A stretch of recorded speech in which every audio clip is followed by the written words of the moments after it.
Halo semuanya, perkenalkan nama saya Maria Aprilia Melimaing dengan NIM 24011400009.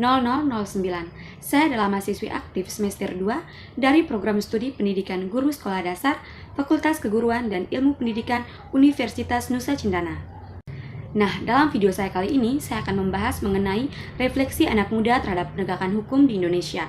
Saya memilih topik ini karena saya percaya bahwa hukum adalah fondasi keadilan bagi seluruh warga negara Indonesia. Namun, saya juga ingin membagikan refleksi saya sebagai anak muda terhadap realitas penegakan hukum di Indonesia. Hukum seharusnya menjadi alat untuk menegakkan keadilan, bukan alat kekuasaan.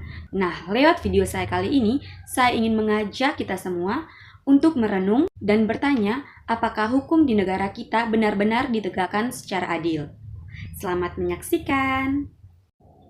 Pertama-tama, kita harus mengetahui apa itu hukum.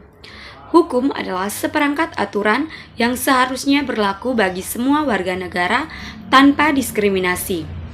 Penegakan hukum artinya menerapkan hukum secara adil melalui aparat yang berwenang seperti polisi, jaksa, dan hakim. Yang kedua, opini saya ataupun pendapat saya sebagai anak muda. Sebagai anak muda, saya merasa kecewa dan prihatin melihat kenyataan bahwa banyak kasus hukum tidak diselesaikan secara adil. Seringkali pelanggar hukum dari kalangan elit ataupun kalangan atas mendapatkan perlakuan yang istimewa, sementara rakyat kecil dihukum berat untuk pelanggaran yang ringan. Kami generasi muda menyaksikan ini dari berita media sosial dan kehidupan sehari-hari. Sering kita dengar ungkapan bahwa hukum di Indonesia tajam ke bawah dan tumpul ke atas. Maka wajar jika kami mulai bertanya-tanya apakah hukum benar-benar berpihak pada keadilan? Beberapa contoh kasus aktual. Yang pertama, kasus korupsi Pertamina Patraniaga tahun 2025.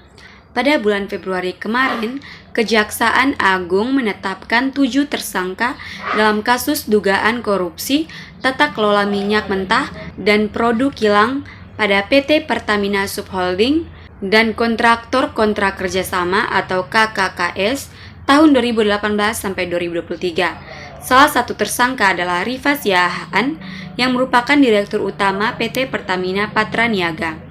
Nah, kasus ini menyoroti dugaan penyalahgunaan wewenang dalam pengelolaan minyak mentah. Saya mengakses salah satu contoh ini dari kompas.com dengan judulnya Kejagung, tetapkan Dirut Pertamina Patraniaga jadi tersangka dugaan korupsi tata kelola minyak mentah. Yang kedua, kasus Ronald Tanur tahun 2024 sampai 2025.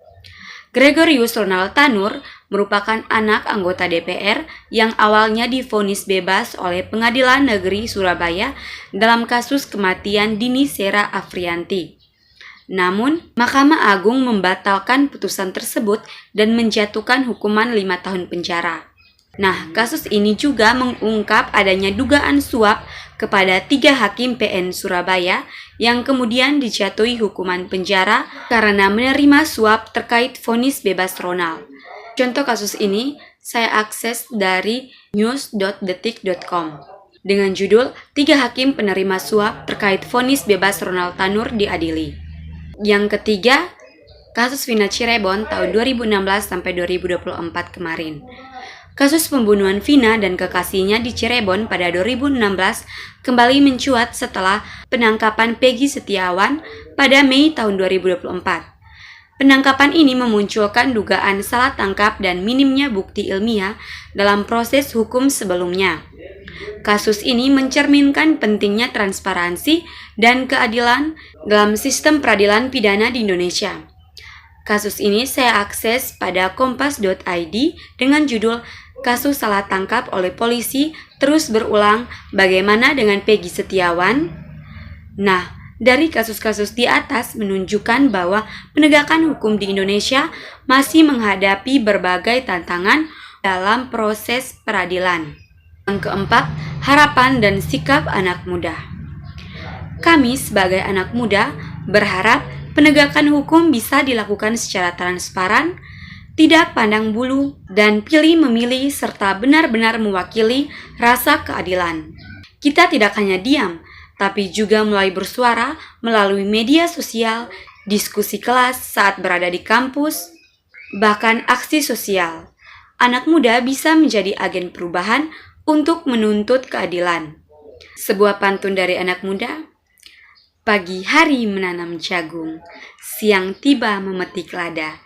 Anak muda siap berjuang demi hukum yang adil merata. Saya percaya masa depan hukum Indonesia ada di tangan generasi muda.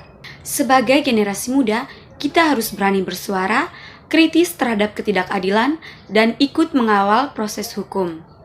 Refleksi ini bukan untuk menyalahkan, tapi untuk mengajak kita semua untuk sadar bahwa penegakan hukum yang adil adalah fondasi penting dalam membangun negara yang bermartabat.